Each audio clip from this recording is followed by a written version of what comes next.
بسم اللہ الرحمن الرحیم۔ السلام علیکم خواتین و حضرات، میں ہوں آپ کا جنید سلیم اور آپ دیکھ رہے ہیں انصاف ڈیجیٹل۔ ناظرین، آج رائٹ اوے گفتگو کا آغاز کرتے ہیں عمران خان سے، جنہوں نے آج اڈیالہ میں صحافیوں سے بات چیت کی ہے اور بڑی دبنگ اور بہت حوصلہ افزا بات چیت کی ہے۔ ایک ایک لفظ سے، ایک ایک جملے سے حوصلہ، عزم اور جرأت، دلیری ٹپک رہی تھی، اور وہی جو حوصلہ تھا وہ ان کے سپورٹرز کے دلوں میں اتر رہا ہے، اور یہی بات جو ہے یہ ہر گزرتے دن کے ساتھ طاقتور حلقوں کے لیے مسائل پیدا کرتی چلی جا رہی ہے۔ اور لیکن وہ جو ہمارے حکومت اور طاقتور حلقے ہیں وہ کچھ کرنے کے لیے، اس کا کوئی تدارک کرنے کے لیے، سنگین صورتحال کا تدارک کرنے کے لیے تیار نظر نہیں آ رہے۔ آج خان صاحب نے کیا کہا اس پر تو بعد میں آتا ہوں، پہلے صرف آپ کو اتنا بتا دیتا ہوں کہ خان نے جو باتیں کی ہیں اس سے بڑی آسانی سے یہ اندازہ لگایا جا سکتا ہے کہ ملک میں جاری جو محاذ آرائی ہے وہ اب فائنل راؤنڈ میں داخل ہو چکی ہے۔ یوں کہہ لیں کہ فیصلے کی گھڑی آن پہنچی ہے، آر یا پار کا وقت بالکل قریب ہے۔ اب آتے ہیں اس جانب کہ خان نے کیا کہا ہے۔ انہوں نے سب سے پہلے تو چیف جسٹس قاضی فائز عیسیٰ صاحب پر کھل کر دو ٹوک لفظوں میں ڈنکے کی چوٹ پر عدم اعتماد کا اظہار کر دیا۔ انہوں نے کہا کہ پی ٹی آئی اور میرے مقدمات کے ہر بینچ میں یہ قاضی فائز عیسیٰ صاحب کہاں سے گھس آتے ہیں، اور میرے وکلاء نے قاضی صاحب کی ہر بینچ میں موجودگی پر اعتراض کیا ہے۔ سابق چیف جسٹس گلزار صاحب جو ہیں ان کے 5 رکنی بینچ نے بھی کہا تھا کہ قاضی فائز عیسیٰ ہمارے کیس نہیں سن سکتے۔ اب ہمارے وکلاء کا خیال ہے، خان صاحب کہہ رہے ہیں کہ ہمارے وکلاء کا خیال ہے کہ ہمیں انصاف نہیں مل سکتا اس بینچ سے جس میں چیف جسٹس صاحب تشریف رکھتے ہیں، اس لیے ہمارے مقدمات جو ہیں وہ چیف جسٹس کے علاوہ کوئی اور بینچ سنیں۔ اچھا، عمران خان نے بالکل ایک میچور قانون دان کی طرح یہ بھی کہا کہ آئین کے آرٹیکل 25 کے تحت کیسز کی سماعت کے دوران پسند اور ناپسند نہیں ہونی چاہیے۔ باقاعدہ آئین اور دستور کا حوالہ دے کے خان صاحب نے بات کی ہے۔ اچھا، کل تحریک انصاف کے وکیل نیاز اللہ نیازی نے جب الیکشن ٹریبیونل والے بینچ میں چیف جسٹس کی موجودگی پر اعتراض اٹھایا تھا، جس پر قاضی صاحب جو تھے آگ بگولا ہو گئے تھے، اور اس موقع پہ لیکن تحریک انصاف کے جو اصل وکیل ہیں جناب سلمان اکرم راجہ صاحب، جن کی بہت زیادہ کنٹریبیوشن ہے اس ساری لیگل ایفرٹس میں، انہوں نے میرا خیال ہے کہ تھوڑی سی کمزوری دکھائی تھی، اور انہوں نے چیف جسٹس صاحب پر انکنڈیشنل اعتماد کا اظہار کر دیا تھا۔ تو میں نے کل کے اپنے ویلاگ میں بھی عرض کیا تھا کہ راجہ صاحب نے یوں غیر مشروط انداز میں چیف جسٹس پر اعتماد کا اظہار ان کو نہیں کرنا چاہیے تھا۔ آج عمران خان کے بیان سے میری اس رائے کو بہرحال تقویت ملتی ہے۔ اچھا، اب اطلاعات یہ بھی ہیں کہ اس کیس کی دوبارہ سماعت پر نیاز اللہ نیازی صاحب جو ہے وہ تحریری طور پر چیف جسٹس کی بینچ میں موجودگی پر وہ اعتراض کریں گے، اور میرے خیال میں یہ بہترین فیصلہ ہوگا۔ اسے چیف جسٹس کے رویے میں تبدیلی تو شاید نہیں آئے گی، البتہ عوامی عدالت میں عمران خان اور تحریک انصاف کا جو کیس ہے اس کو ضرور تقویت ملے گی، جس سے سپریم کورٹ کے دیگر ججز بھی متاثر ہوئے بغیر نہیں رہ سکیں گے۔ اچھا، عمران خان نے دوسری اہم بات آج یہ کی ہے کہ اڈیالہ جیل کا تمام کنٹرول خفیہ ایجنسی کے افسروں اور اہلکاروں کے پاس ہے، جو ان کی اپنی پارٹی کے رہنماؤں سے بھی ان کی ملاقات نہیں ہونے دے رہا ہے۔ حضرت نے کہا کہ میری اپنی پارٹی کے رہنماؤں سے ملاقات ہو جائے تو پی ٹی آئی میں اختلافات کا تاثر بھی ختم ہو جائے گا۔ یہ بات بھی میں نے گزشتہ روز اپنے ویلاگ میں عرض کی تھی، اور اسی وجہ سے ان ملاقاتوں پر پابندی لگائی جا رہی ہے۔ اچھا، خان صاحب نے کہا کہ اگر اڈیالہ میں خفیہ ایجنسیوں کی مداخلت بند نہ ہوئی تو وہ بھوک ہڑتال کر دیں گے، اور جس کے لیے انہوں نے پارٹی رہنماؤں سے مشاورت بھی شروع کر دی ہے۔ یہ بڑی خطرناک بات کر دی ہے خان صاحب نے، اور پی ٹی آئی کے ذرائع کا یہ کہنا ہے کہ خان صاحب نے جیل میں اگر بھوک ہڑتال کی تو پھر تحریک انصاف پورے ملک میں بھوک ہڑتالی کیمپ لگائے گی، جس میں ہزاروں کارکن جو ہیں وہ اپنے قائد کے ساتھ یکجہتی کے لیے بھوک ہڑتال کریں گے. لیکن میری ذاتی رائے یہ ہے کہ اس معاملے میں ذرا بہت احتیاط سے کام لینا چاہیے. یہ ایک انتہائی قدم ہے اور یہ قدم اٹھانے سے پہلے بہت اچھی طرح سے سوچ بچار کر لینی چاہیے، کیونکہ یہ جو بھوک ہڑتال والا آئیڈیا ہے یہ دو دھاری تلوار ہے اور اس تلوار کو بہت احتیاط کے ساتھ استعمال کرنا چاہیے. یہ میری پرسنل اوپینین ہے اس حوالے سے. اچھا، تیسری اہم بات جو خان صاحب نے پارٹی اختلافات کے حوالے سے کی ہے، ان کا کہنا تھا کہ میں جیل سے پارٹی قائدین کو پیغام دے رہا ہوں کہ اپنے اختلافات عوام میں نہ لے کے جائیں. اگر آپ اختلافات عوام میں لے کر جائیں گے تو آپ اپنے اصل مقصد سے ہٹ جائیں گے. خان کی اس واضح ہدایت کے بعد میرا خیال ہے تحریک انصاف کے ان رہنماؤں کو شرم آنی چاہیے جو پچھلے 2 ہفتے سے اپنے گندے کپڑے جو ہیں وہ ٹی وی ٹاک شوز میں بیٹھ کے دھو رہے ہیں. چوتھی اہم بات، خان صاحب نے ممکنہ طور پر اپنے اوپر بنائے جانے والے مجوزہ یا مبینہ مقدمے کے حوالے سے کی ہے، جس کے بارے میں کہا جا رہا ہے کہ پنجاب حکومت نے اس کی منظوری دے دی ہے، لیکن رات گئے پتہ نہیں کس بات سے ڈر کے عظمہ بخاری صاحبہ نے یہ بھی کہہ دیا تھا کہ نہیں یہ تو پرانا کے معاملہ ہے، یہ کسی نئے کیس کی تیاری نہیں کی جا رہی. پتہ نہیں وہ 2 قدم پیچھے کیوں ہٹ گئی تھیں. وہ آپ کو کسی اگلے ویلاگ میں بتاؤں گا کہ پنجاب حکومت اس معاملے میں ریلکٹنٹ کیوں ہے. لیکن اس کیس کے حوالے سے جو پنجاب حکومت جس کی تیاری کر رہی ہے، اس کے حوالے سے خان صاحب کا کہنا یہ تھا کہ اور کوئی ان کو پار نہیں تھا، پنجابی میں کہتے ہیں ان کو کوئی فکر نہیں تھی اس مقدمے کے بارے میں. انہوں نے کوئی بات کہنی مناسب ہی نہیں سمجھی. انہوں نے سیدھی بات کی. انہوں نے کہا کہ میرے اوپر پہلے ہی سینکڑوں مقدمات ہیں، ایک اور بن جائے گا تو وہ بھی دیکھ لوں گا، یہ میری صحت پہ اس پہ کوئی فرق نہیں پڑتا. اچھا، البتہ ایسا ہوا تو انہوں نے خان صاحب نے یہ بڑی امپورٹنٹ بات کی ہے کہ اگر ایسا ہوا تو میں علی امین گنڈا پور سے کہوں گا کہ نواز شریف، مریم نواز اور خواجہ آصف کے فوج کے بارے میں بیانات کی ویڈیوز کو بنیاد بنا کر ان کے خلاف کے پی میں بغاوت کے مقدمات درج کیے جائیں. اور میرا خیال ہے کہ خان صاحب کے اس بیان سے ہی نون لیگ کو افاقہ ہو گیا ہوگا، ٹھنڈ پڑ گئی ہوگی. اگر اب بھی ان کو بغاوت کے مقدمے کا کیڑا تنگ کرے تو پھر انجام پر ضرور غور کر لیں. وہ 5ویں اور سب سے اہم بات خان صاحب نے جو کی ہے وہ انہوں نے آپریشن عزم استحکام سے متعلق بلائی جانے والی جو سرکاری حکومتی کانفرنس ہے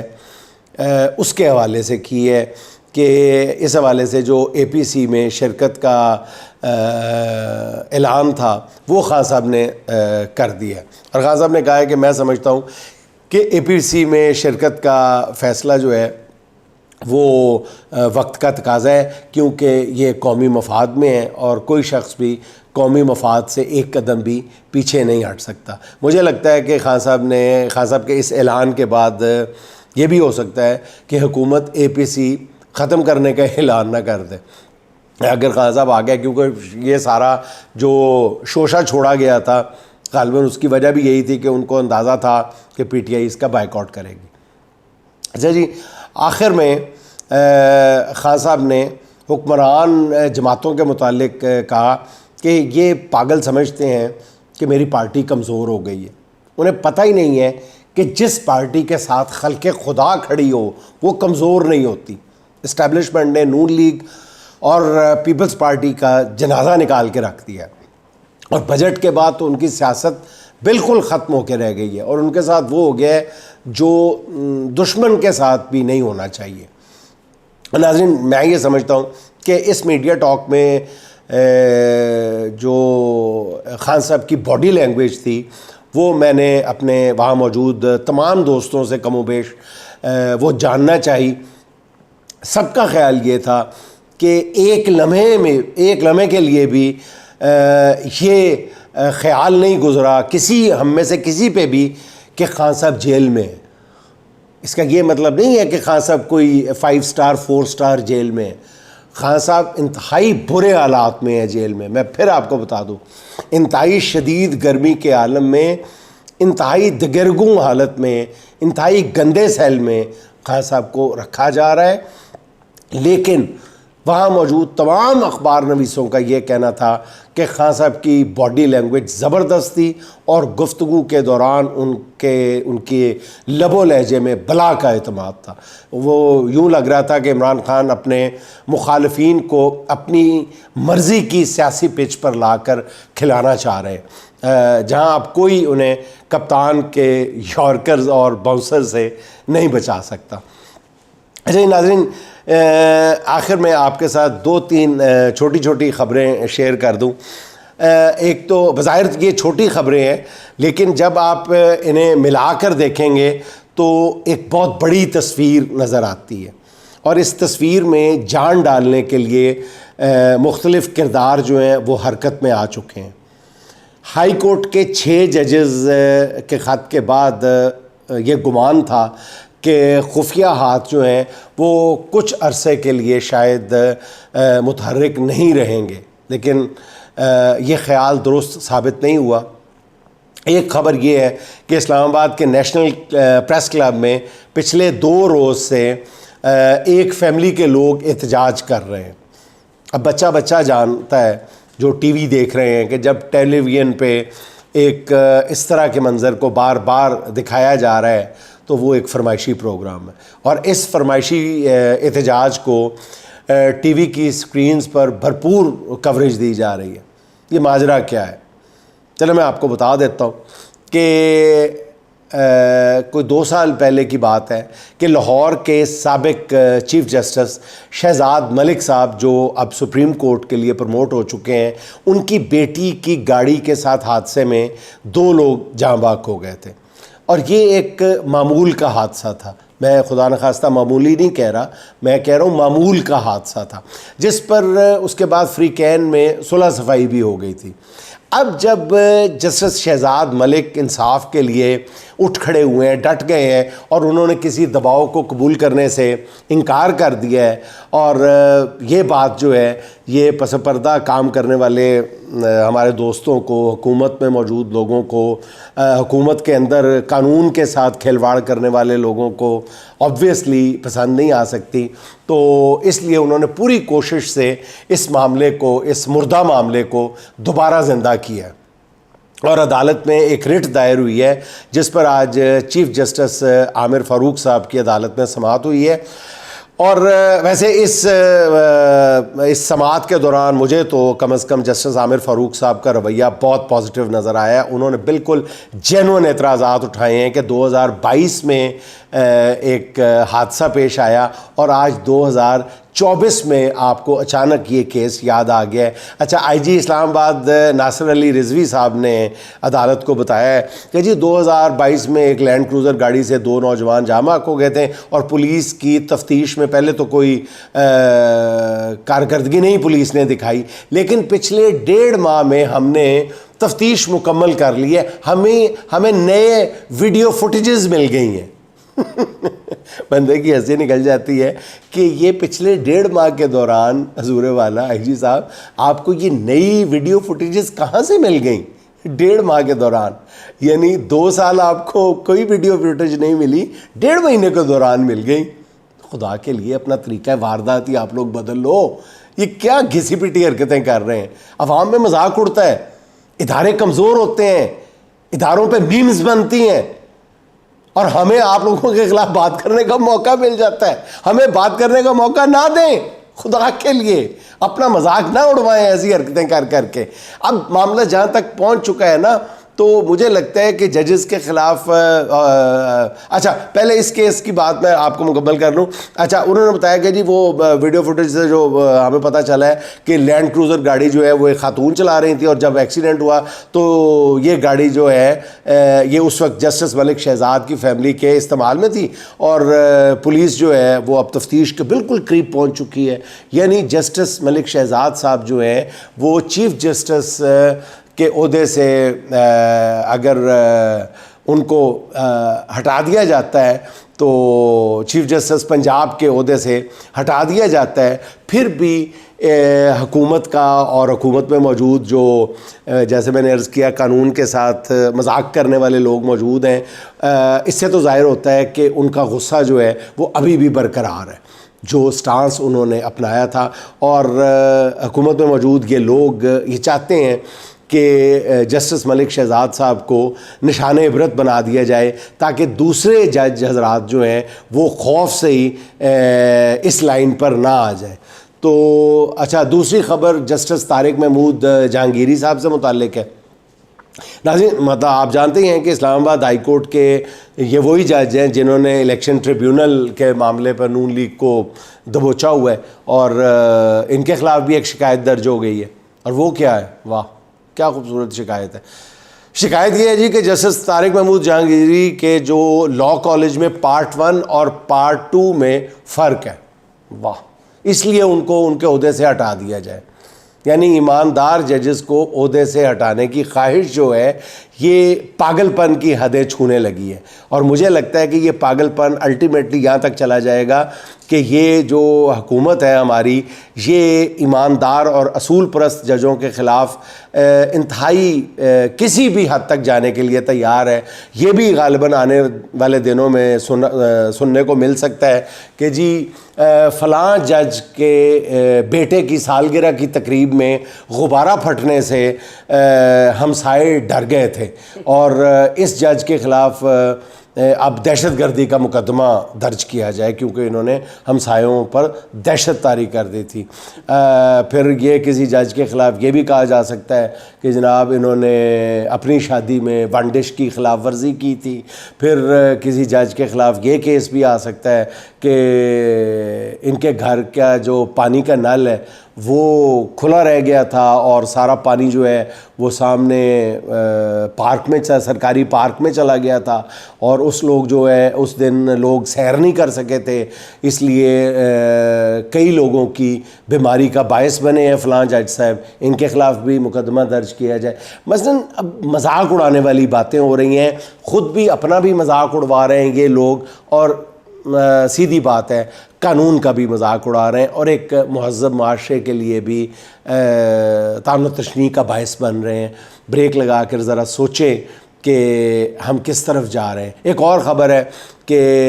جسٹس گل حسن اورنگزیب صاحب کے گھر کے باہر جنریٹر لگا ہوا ہے، تو چور جو ہے وہ جنریٹر نہیں لے کے گئے، اس کی 35 فٹ لمبی جو کیبل ہے وہ کاٹ کے لے گئے۔ یہ وہی آپ کو یاد ہے نا، سرگودا میں جو دہشت گردی کی عدالت کے جج تھے، ان کے ساتھ بھی یہی ہوا تھا، ایگزیکٹلی یہی کچھ ہوا تھا۔ یہ ججز کی جو بجلی کی تاریں ہیں، ان کے خلاف پتہ نہیں یہ ہماری حکومت کیوں ہو گئی ہے، اور ان بہادر ججز کو نت نئے خوفزدہ کرنے والے پیغامات مل رہے ہیں، لیکن آگے سے جواب کوئی نہیں آ رہا۔ آگے سے بس ایک ٹیپ کی آواز سنائی دیتی ہے